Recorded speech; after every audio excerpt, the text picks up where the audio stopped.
Today's show is brought to you by BipSync, the research management software for modern investors.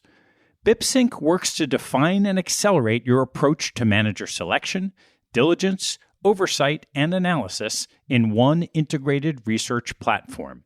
They count as clients some of the largest fund of funds, endowments, foundations, pensions, and family offices, including some of the most prestigious past guests on the show. Want to learn more but don't know where to start? BipSync has developed segmented buyer's guides tailored to your fund's specific needs. Visit bipsync.com/guide to download your free copy. Manager Meetings is also brought to you by Northern Trust Front Office Solutions. Sophisticated multi-asset class investors need high-tech and high-touch data management solutions for their front and middle offices. Northern Trust Front Office Solutions combines high-powered functionality with exceptional client service to help asset allocators efficiently evaluate their portfolios, accelerate their insights, and mitigate their operational risk. Visit northerntrust.com/solutions to learn more.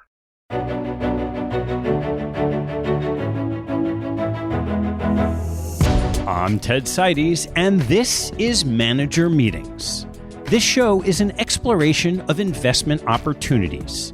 Through conversations with money managers conducted by one of the manager's institutional clients, we'll share the stories and strategies that attracted their attention and capital.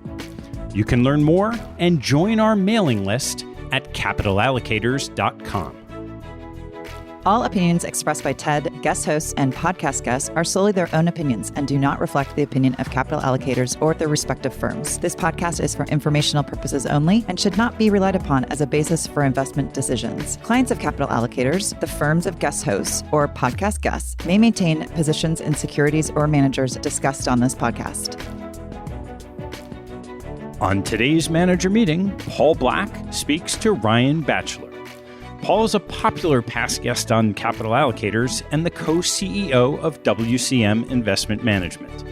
Ryan is the co-founder and portfolio manager at Clifford Capital Partners, a $320 million value manager based in Alpine, Utah. Clifford employs a blend of core and deep value holdings selected through bottom-up research into sustainable wide moat businesses for core holdings and out-of-favor stocks for deep value holdings. The overlap of interest in moats led WCM to take an equity stake in Clifford 3 years ago. We'll start with my chat with Paul about what led him to Ryan. I wanted to let you know that we're enrolling the first cohort of Capital Allocators University, a live online course that starts on September 21st. Rahul Mudgal and I put together a course to help train investment professionals on the skills they need to succeed at the most senior levels of their organizations, but that aren't typically taught in investment curriculum. We'll be joined by an all-star cast of past guests on the show to help you learn foundational skills like time management and public speaking, and value-added ones like decision-making and networking. Hop on the website and click University in the menu to learn more. Paul, great to see you, bud. Hey, it's great to be here. Thanks a lot, Ted. So I want to ask you a couple questions about Ryan and Clifford Cap. And I guess first is, how did this relationship come about? You know, it started a long time ago with one of my partners, Mike Trigg, who worked with Ryan at Morningstar. I've always been a big fan of Morningstar analysts because we've actually plucked 3 of them out of there. And I always ask Mike, who's the next Mike Trigg or Sanjay Ayer or Mike Teen? And one of the guys that he mentioned was Ryan. And the days that he worked at Morningstar, he had a very, very high opinion of Ryan. And I said, well, where is he? He said, well, he started his own firm, Clifford Capital. And I said, well, yeah, I guess that's going to be tough to pull him out of there, but maybe we can buy a part of him. And that started the discussion. And what was that process like? Pretty simple, like all of our processes are here at WCM. We met with him in person in our office, he and Wayne Pearson. And my telltale sign is I always want to invest with really good people, with decent people. I think it was Buffett that said, right, he's never done a good deal with a bad person. So I start there. Wayne and Ryan are just terrific people with really similar outlooks on life as we have. When you talk to somebody long enough that's been in investing, if they love what they do, that comes out pretty quick. So to me, recipe for success in investing in firms and people. Do they love what they do? And are they a good, decent person that just wants to work hard, stay humble, and they're pretty smart? And if you get those characteristics together in a group, which I think we have with Clifford, and I think they have in their organization, we found that's worked out pretty well for us. So with all of the due diligence processes that you've been through on the other end at WCM, how would you compare your efforts when you're thinking about working with Ryan and Clifford Cap with all the other investors that have done work on WCM over the years? It's probably less than 2% of the work that most people do on our firm. As I said, like them, passionate, good track record, probably a high probability of success going forward. And then it really comes back to this, Ted. 20 years ago when we started WCM, Kurt and I at the time were begging people to come alongside us and help us. And it was very difficult to find anyone to do that. We were learning. We were trying to figure out the investment equation. We were trying to figure out how to build a firm. And I always said at that time, boy, if we ever get in a position where we can actually invest in people and help people with their own firms, then that's something that we really want to do. It really is as simple as that. I wish I told you that we did this full analytics on their track record and looked at rolling 3 years and 1 year and dug into the process. We didn't. And part of that's because Mike Trigg had a great relationship with Ryan for a lot of years. So he knew he was a good investor. And plus, Clifford also had a couple of really well-known investors invested in the firm, like them. It's probably going to work out pretty well. And then lastly, how do you think about the fit of Clifford Capital into WCM's ethos and investment strategies? It's very different. We're growth stock managers, run international and global portfolios. They're focused on the small cap value area. It's not an area that I love, but I will tell you that it's an area that in March of 2020, when the market sold off really hard, I decided, it's probably a good time to allocate some of my capital to value. So I made a pretty significant investment.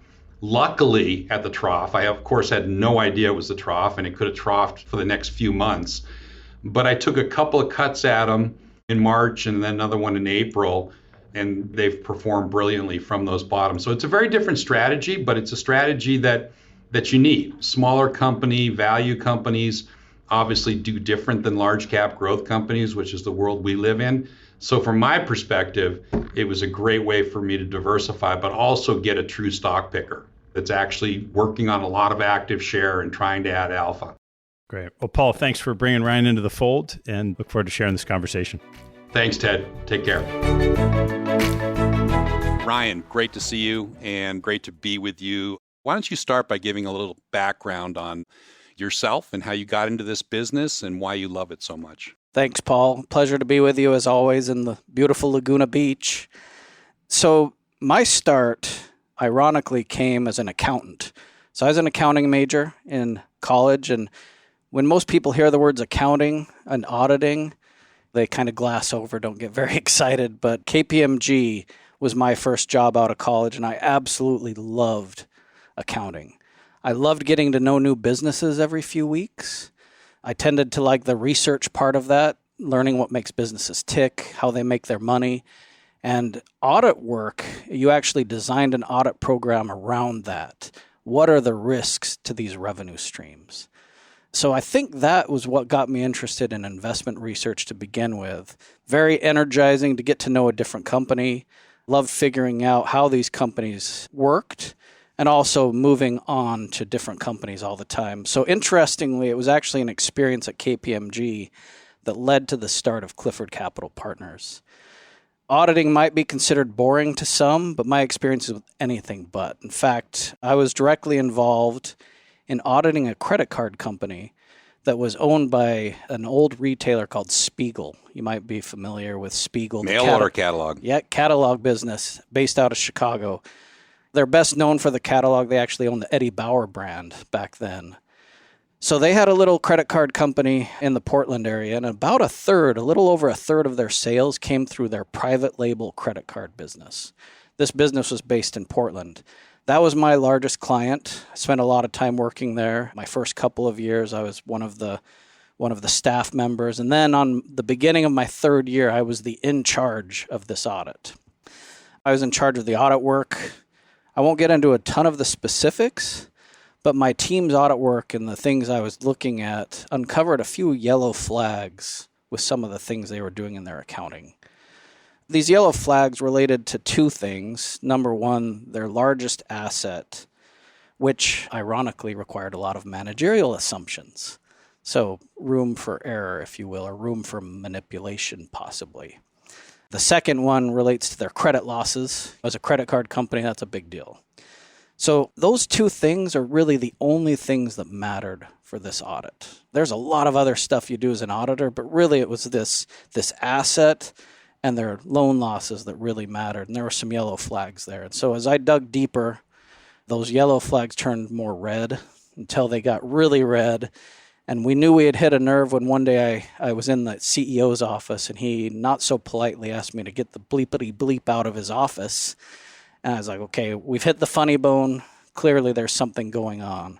So make a really long story short, after a lot of analysis, focusing on these few things, we identified some accounting oddities that ended up causing this bank to liquidate and Spiegel to go bankrupt. KPMG did not file an audit opinion based on the work that I was in charge of. I went way over budget on my audit hours, got a little pushback from that, obviously pushback from management. But we ended up not issuing an audit opinion, which I assume saved KPMG a ton of money in the end when their client went bankrupt. And Spiegel obviously eventually filed for bankruptcy. How does that relate to Clifford Capital? Wayne Pearson, who is a seasoned institutional investor and a mentor of mine, he was aware in big picture terms about this audit of mine and some of the issues and the drama that was unfolding. And I remember very vividly one night, Wayne had mentioned to me, you know, Ryan, it's very rare for someone who's just a couple years out of college to have the conviction and do the analysis that you did to basically take on management and say, hey, you guys aren't doing something right, and stick to your convictions. I was flattered that he said that, but I was only trying to do the right thing. No big deal. But then something he said stood out to me big time. He said, Ryan, you have the right skill set and temperament to be a really good portfolio manager. He's an institutional investor. He'd seen a lot of portfolio managers. And that really stuck out to me. At the time, I loved stocks. It was the internet bubble, after all, 99, 2000, 2001.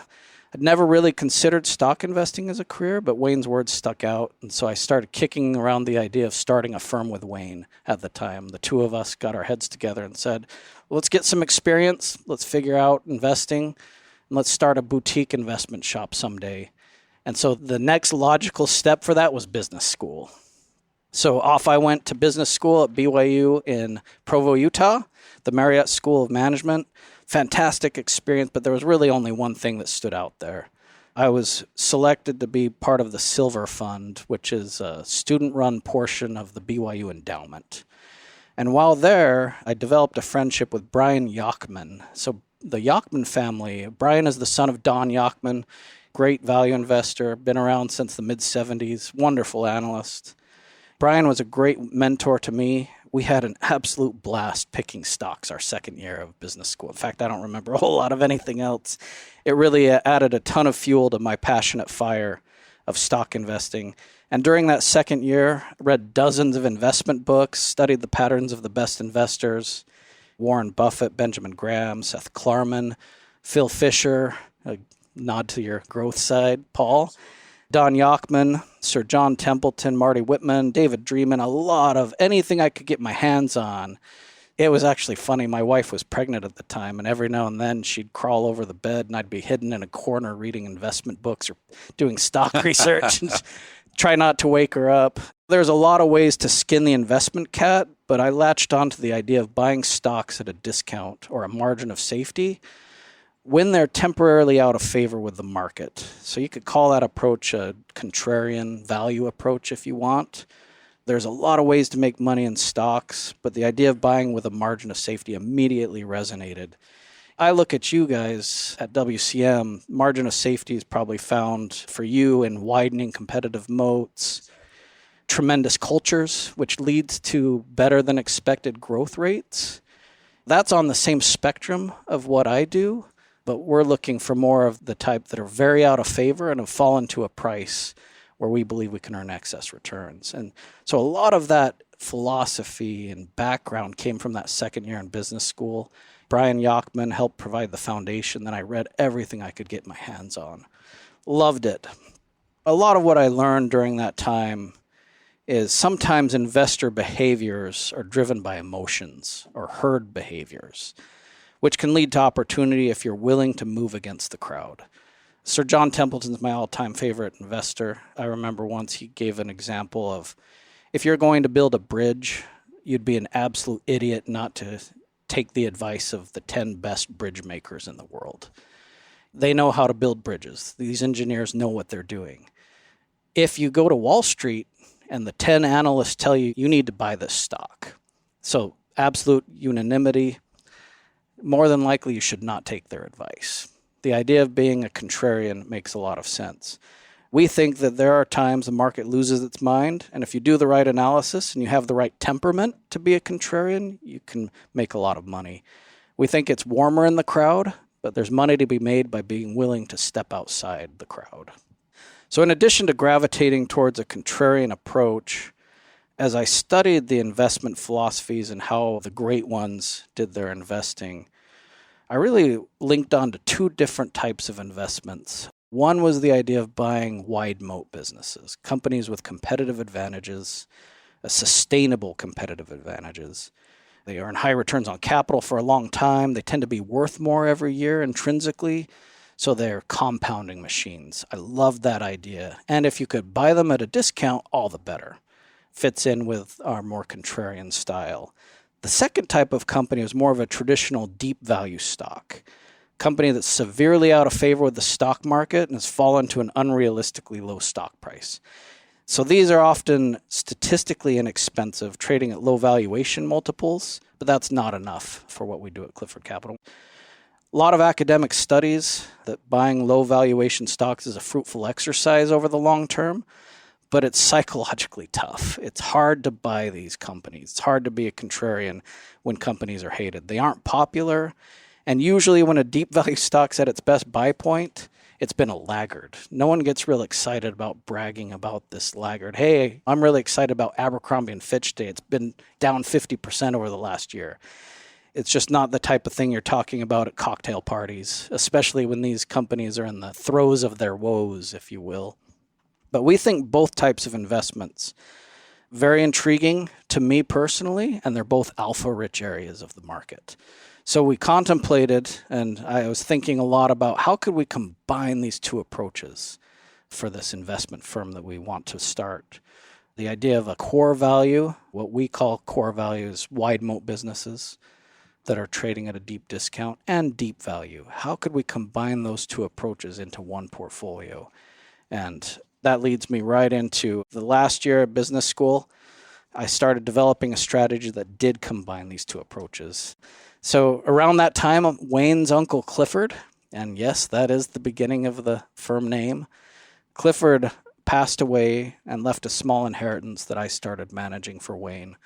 And I combined these two approaches, high quality, wide moat, core value businesses with opportunistic deep value stocks. So we actually started this back in the end of 2003 is when I first started managing that. So 17 and a half years later, here we are, and so far so good. So just jumping from business school, I knew I needed some practical experience. And I talked about in business school in 2003 when I was looking for a job, it was tough to find a job on the buy side. I've mentioned to many professors, BYU was not necessarily known as an investment program, but I was going to bloody my hands, bloody knuckles, knocking on doors, trying to find a job in the investment world. And thankfully, a perfect fit came with Morningstar. I know you're familiar with Morningstar. Yeah, absolutely. We've got some of our best talent out of Morningstar. Morningstar was a fantastic job. When I joined in 2004, they had been on a hiring spree. Elliot Spitzer had punished some of the Wall Street banks. There was a need for independent investment research, and they were hiring analysts. Their philosophy and my philosophy were a really, really good fit. It was there that I met Mike Trigg. And Mike was a super sharp analyst, loved spending time with him. As an aside, every Friday we had what we called Stock Junkie Fridays. I can't remember the exact name that we called that group, but a select group of analysts every Friday would have lunch and we'd pitch our favorite ideas. And Morningstar encouraged individual investing. So I continued to manage the Clifford money during my time at Morningstar and learned a ton. This is my first job in the investment world. Obviously had some chance to make some investment mistakes during that time, but great experience being around passionate stock people. Absolutely loved it. And the best part about Morningstar for me was learning a process around competitive advantage, around identifying wide moat businesses. And that's a big part of what we have at Clifford Capital Partners, is identifying how companies have dug a moat, the source of that moat, and its sustainability over time. So the number one thing from Morningstar, my practical experience, was just that, learning how to dig into wide moat businesses. So in 2007, the first time Morningstar had actually done a pre-IPO analysis of a company was MasterCard. And I was pegged to cover MasterCard before there was any price on the stock. Morningstar usually had publicly available prices. So this was a first, building a valuation model around a company that hasn't traded yet. And I was one of only 2 analysts at the time of the IPO that actually had MasterCard as a buy. As hard as that is to imagine now, one of the best companies in the world. So because of that, CNBC and Bloomberg Television they were interested in my opinion. So I went on TV reluctantly, not my favorite thing in the world to do, to talk about MasterCard and why I believed it was a screaming buy at the time of its IPO, which is relatively rare for an IPO, in my opinion. But MasterCard, great business. Bob Costamiris of Wells Capital Management happened to be watching one of those segments. A few days later, I get a call from him, and he said, Ryan, let's explore whether you'd like to come to the buy side at Wells Cap. That's a great call. It was a wonderful call. It wasn't a slam dunk. He was based in the Milwaukee area. I was in Chicago. My family and we were well established, had children in school and some special programs that we didn't want to leave. But he found a way several months later through a man named Dick Weiss, who's a fantastic investor, opened up his office in Chicago so I could work remotely with Bob Costamiris' team. Small team. We managed small cap, mid cap, and large cap assets. But I was one of only 2 senior analysts on the team when I was hired. And essentially my job in 2007, I was brought in to cover financial services and also being a generalist, which fits to this day. In 2007, obviously an interesting time to join the buy side. Bob had identified that there were some excesses in the market, especially in financials, 0 financials waiting for a value manager. That's unbelievable. Yeah, coming into 2007. And then, of course, we know what happened after that. And my job was to pick through the rubble and find the best ideas I could in the financials and in some other areas of that. Wonderful experience. Bob, wonderful investor, especially a deep value investor. One of the things I learned and honed during my time at Wells Capital was the idea of having the odds severely in your favor before you make an investment in a deep value company. So oftentimes I think deep value investors get in trouble of just buying cheap stocks. Stocks are often cheap for a reason. So Bob wanted to know, find some catalysts for these companies. What's going to cause them from going from deeply undervalued towards a fair value estimate within a reasonable time frame? And importantly, another aspect of his investing was a 3-to-1 reward to risk ratio, at least 3 times more potential upside towards a fair value estimate than potential downside, meaning how much could a stock drop? This is a little bit different, but essentially we came up with a draconian scenario of, let's say, things get worse, stock remains out of favor, how much lower could it go from our buy price? As long as we saw 3 times more potential upside to a reasonable fair value than downside using that type of a draconian estimate, we felt really good about the odds being in our favor.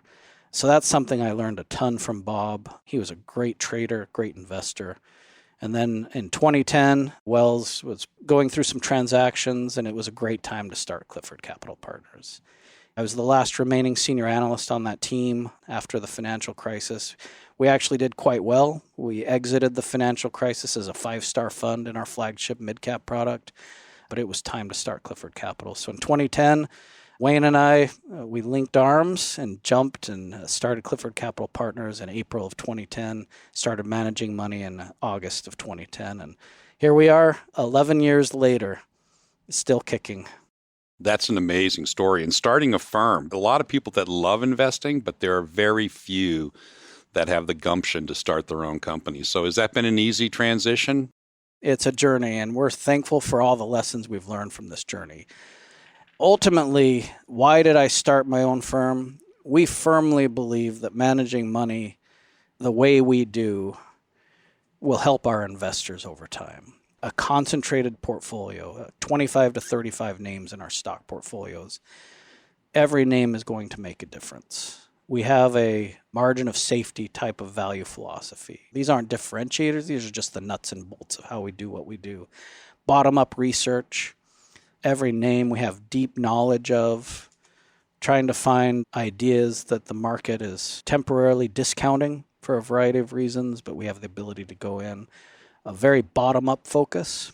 In a market that's increasingly top-down, we focus on individual stocks. The end result of that concentration, bottom-up focus is a higher active share. Our all-cap is our flagship. It's been around for about 11 years now. Russell 3000 value is our benchmark. It's not a particularly great benchmark. There really isn't one for an all-cap manager. We're aware of our benchmark, but we're not driven by benchmarks. Those are the nuts and bolts, but I'll tell you what I think actually differentiates us. There's a few things. We've identified 5 things that we believe are our differentiators, our edge, if you will. The first is a blend of core value and deep value. So wide moat, high quality, competitively advantaged businesses, and then deep value opportunistic investments. So the core value side is the majority of our portfolio, 50 to 75%. Deep value is just based on opportunities. We think of these, and they're very different types of return streams, but they're both alpha-rich areas of the market, in our opinion, when you can buy them at a discount. Using an analogy, I'm a lifelong Phoenix Suns fan. I grew up in the Phoenix area. One of the reasons they're a good team this year is they have a great defense. They have a wonderful offense, but offense isn't always there. There's some nights your offense just isn't going to be clicking. The defense keeps them in the game. So when I look at our core value, deep value split, deep value is our offense. The reason we buy a deep value stock is we see a tremendous bargain. Our highest return stream since inception and looking forward, we would expect to be from the deep value sleeve. It's been that way in the past. We expect it to be that way in the future.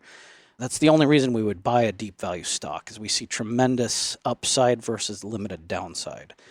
But the offense isn't always there, so the core value keeps us in the game. You can think 2020 was a great microcosm of this.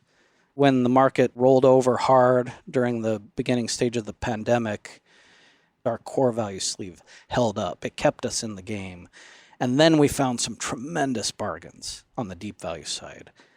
And that's the second competitive edge, if you will, or differentiator of our strategy, is when the opportunities arise, we have the ability to overweight the deep value sleeve of our portfolio. So we have a mix. We think the mix is relatively unique. Most managers focus on one or the other, either wide moat or deep value. It's pretty rare to see the combo, but we have the ability to purposefully increase that deep value sleeve weighting when it makes sense to do that from a stock by stock basis. We've actually done an analysis of this, and over the first 11 years, almost 11 years of our all-cap strategy, it's added an incremental 50 percentage points to the total return, the ability to opportunistically overweight that deep value sleeve. And then the third point is key thesis points. For every individual stock that we research, the entire aim of our bottom-up research is to identify fundamental catalysts, long-term catalysts that will improve the prospects of the businesses we invest in. This is really important because finding cheap stocks, a computer can do. It's very easy to see statistically inexpensive companies, and that's not enough, in our opinion. We're looking for companies that have key catalysts that will propel their futures over and above what the market expects. I think that's a great point, because one of the arguments I make on why value has struggled over the last 10 or 15 or 20 years is that computers can really arbitrage away a lot of your advantages if all you're looking at are the numbers. So you've got to look at something very different, because the numbers can be arbitraged away. There's nothing special about that. And that's one of the lessons I think that I've learned over the last 30 years is the competitive advantage of just crunching numbers doesn't exist anymore. Maybe 30 or 40 years ago it did, but not today. So that idea of looking around catalysts for change, I think, which is a more artsy, subjective side, is, I think, exciting, and one of the reasons you had so much excess return. I couldn't agree more, Paul. One of the things we learned about active management, we actually, as I think about it, I view the computer as one of our biggest competitors. One thing a computer's not very good at is identifying which opportunity is better than another, which catalysts are more important than another. Kind of going back to my KPMG experience, I think a core competitive advantage of Clifford Capital, of my personal investment style, is identifying those things that really matter the most. It's usually only a handful of things that make the difference between a great investment and a so-so investment. The ability to identify those, focus on those, helps us ignore the noise in the marketplace and focus on each company at what they can actually control. They can improve their fundamentals. They can improve their financial statements. They can improve their balance sheets, which leads to better stock price performance. We think that's absolutely critical to our process in a high conviction way. And the other thing a computer can't do is tell me how much of my portfolio should be in any individual opportunity. When does it make sense to overweight or underweight a stock? So we think that those three things are kind of the process-related things that we believe are our competitive edge. And then there's two others that we believe relate more to our temperament as a firm and as a portfolio manager, is one, being contrarian. It's hard to be a contrarian. It's one thing, like I mentioned, it's warmer in the herd. And in particular, when things go wrong and you're one of many in a herd, you shrug your shoulders, shucks, things went bad, but at least I'm in good company. When you're a contrarian and things go wrong, you look like an idiot. And that's an occupational hazard that a contrarian has to live with. Maybe it's something in my personality type that I'm okay looking dumb occasionally, but that psychological difficulty is why we think value investing has persisted, why it's been a persistent way to generate alpha over the long term. So maybe computers are a threat there too, because they don't have feelings. But as long as humans are involved in investing, we think there's an edge to being contrarian. And the second point relating to temperament is patience. Even in my investment time frame, I've been doing this about 20 years now, the time horizon of the typical investor has gotten shorter and shorter. We literally heard a sell side or a trader, I can't remember at this point, who said, oh yeah, this investor, they're a very long-term investor. They have about a 1-year holding period on average. And that's true. In today's environment, we think a 1-year holding period is long. We're looking 3 to 5 years into the future, even for our deep value companies. And these are opportunistic. We sell them when they reach fair value. And we're indifferent. It may happen in 6 months, may happen in 3 to 4 years. Either way, we think we can earn a good return. But our turnover historically has been quite low. 3 to 5 year investment time frame and about 30% average turnover, even a little bit lower than that for the first decade plus. Yeah, those are the differentiators, and we think that it's a great formula for generating alpha over the long term.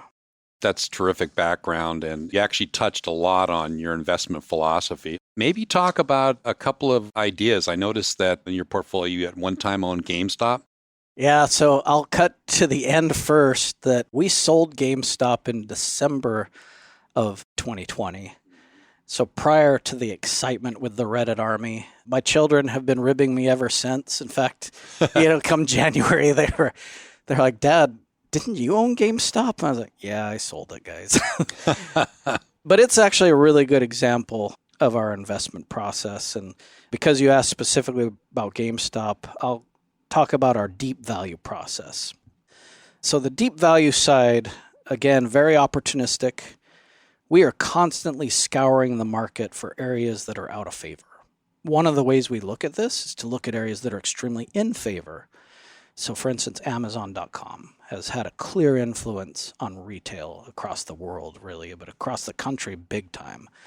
Brick and mortar retailers under severe pressure because of online presence, not just from people moving online, but retailers having to invest in online capabilities, which has hurt their profitability. Several have struggled mightily, several have gone under, others have adapted quite well.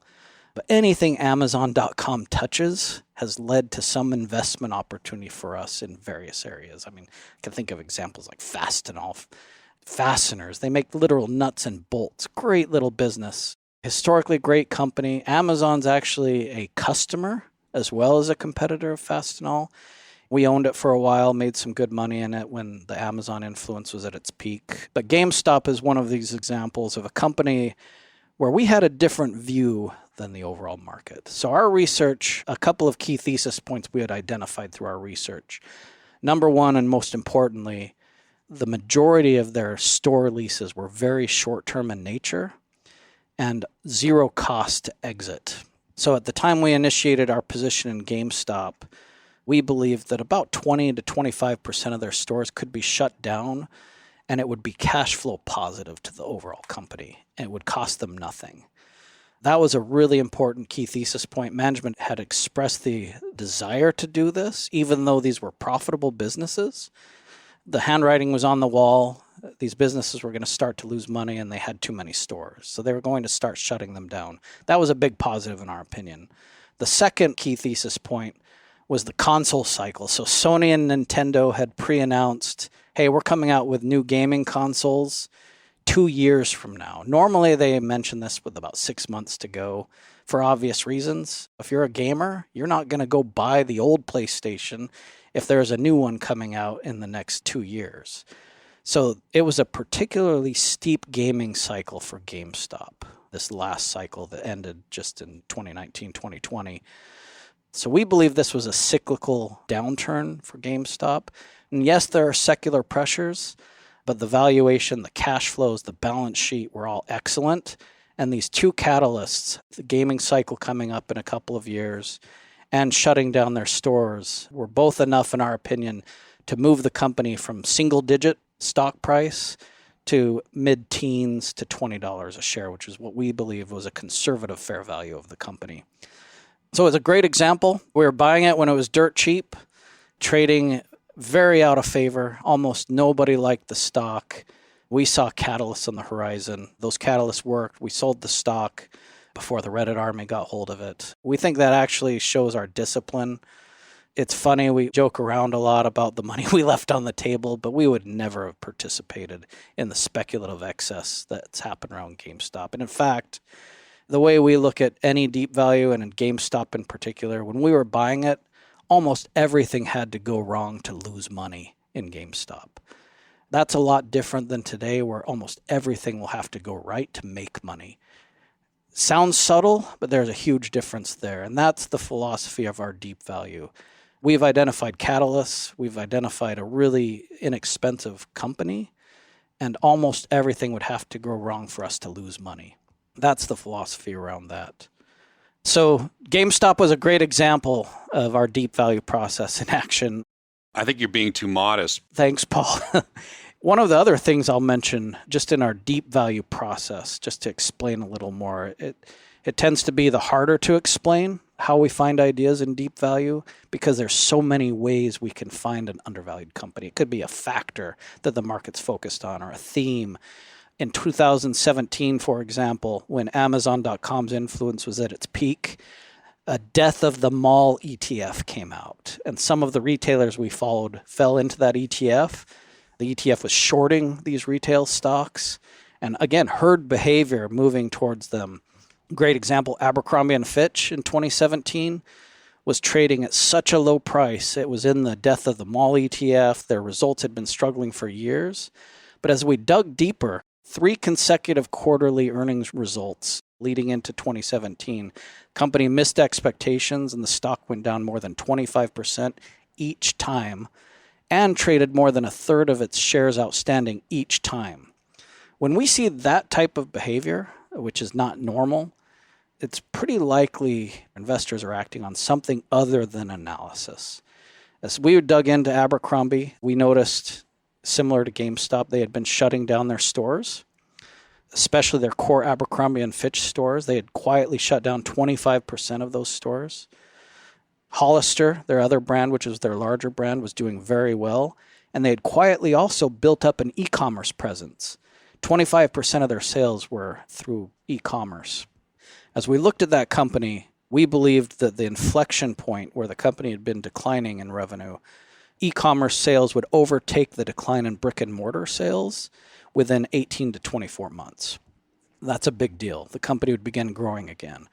And then the nerd in me, because I'm an accountant, I saw the balance sheet was very strong, net cash, no debt to worry about. But something that really stood out was their free cash flow was significantly higher than their earnings.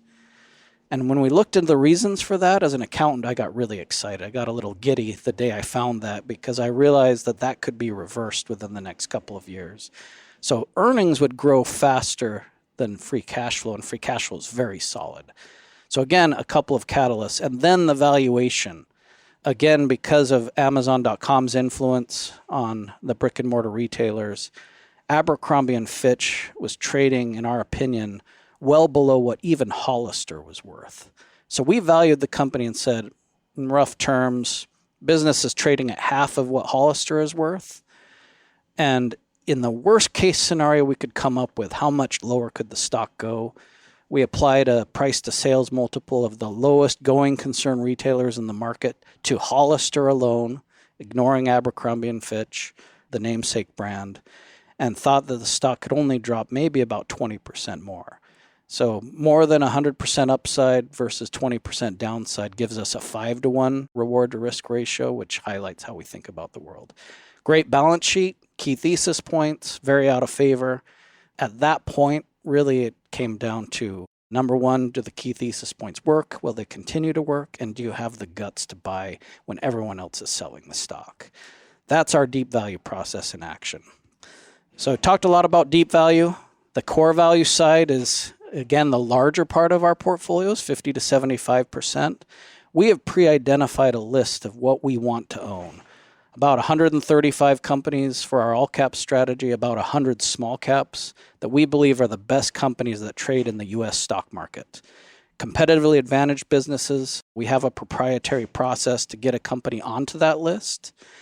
And when a company on our core value watch lists falls to a price that we believe is attractive, we review all of our assumptions, ensure that the company's competitive advantages are still intact, and then we can add a company to the portfolio.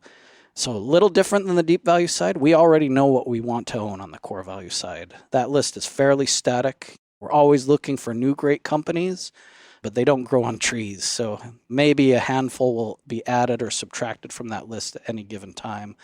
But that core value list, that's where we select 50 to 75% of our portfolios from, and again, in a contrarian way.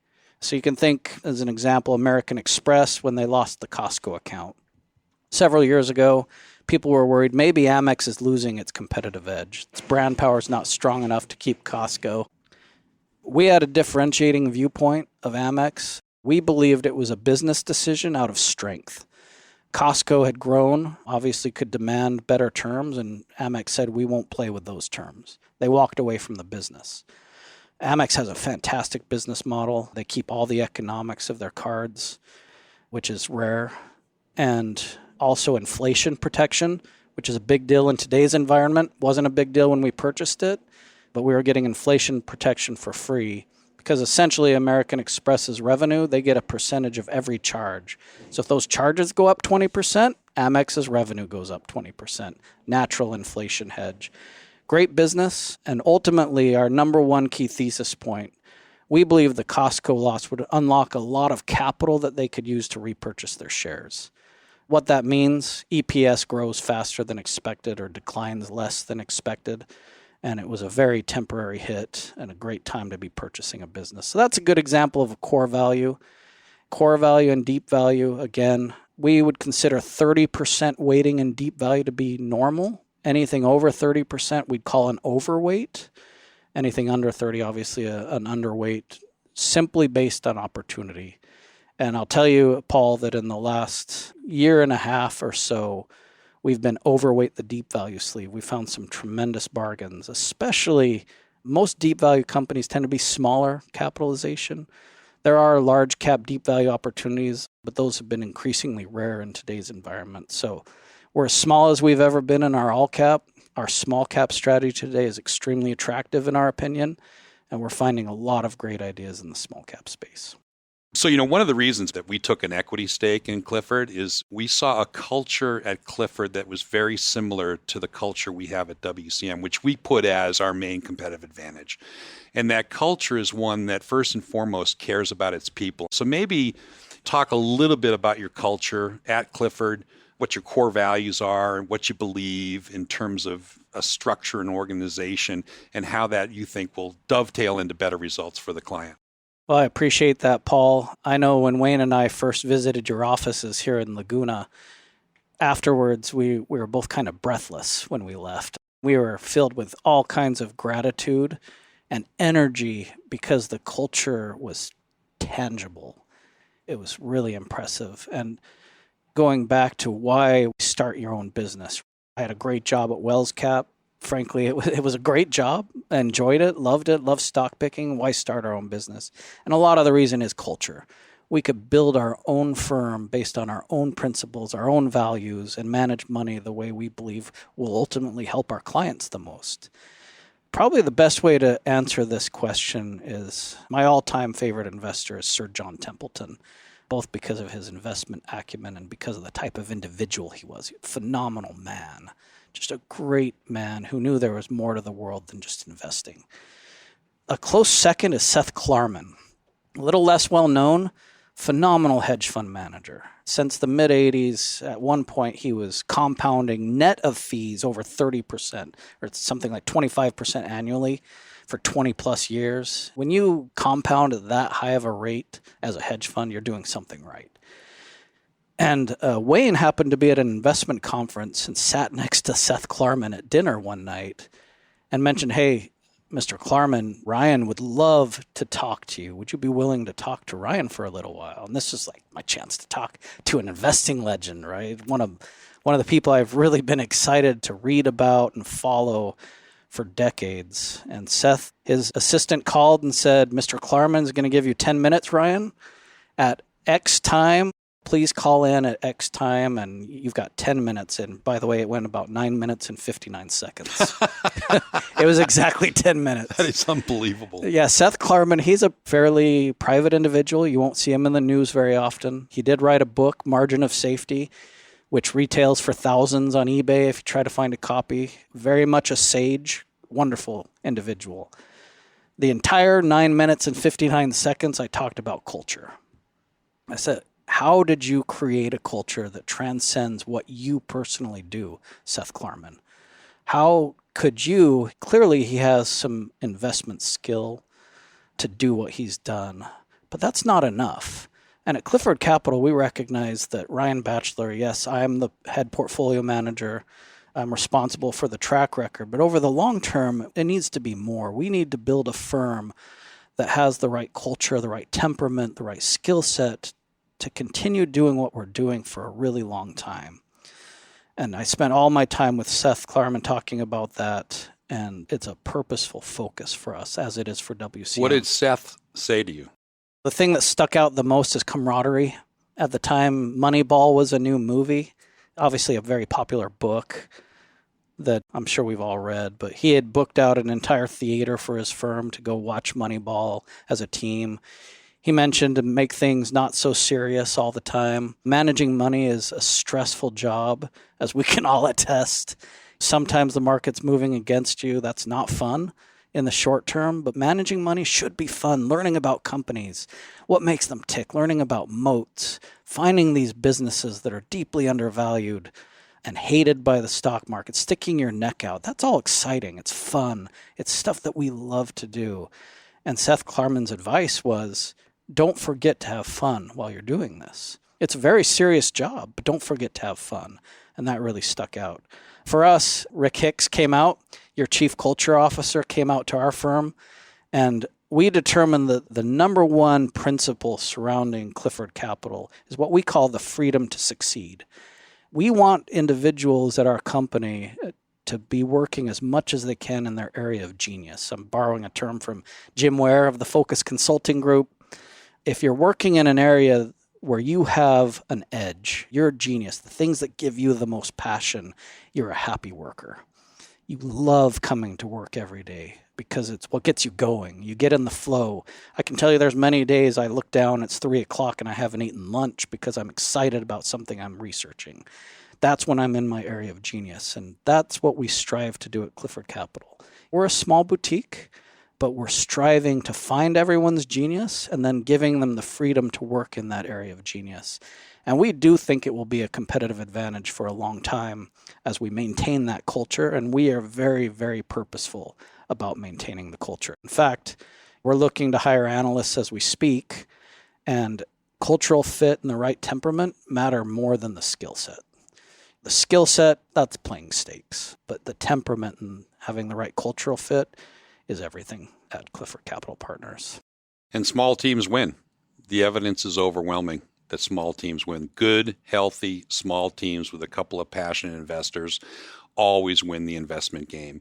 If it was otherwise, then all the big shops with all the analysts all over the world would have the best performance. But you don't see correlation. I almost think you see an inverse correlation between number of analysts in a firm and performance. So again, you think about the great investors that you mentioned, and you've mentioned throughout the podcast, they're all small teams. And so again, I think it's a terrific story and a consistent story. Why don't we wrap up here with a few personal questions? These are my favorites always, because I love to know more about somebody behind the investment process and philosophy. And I'm going to ask you a couple.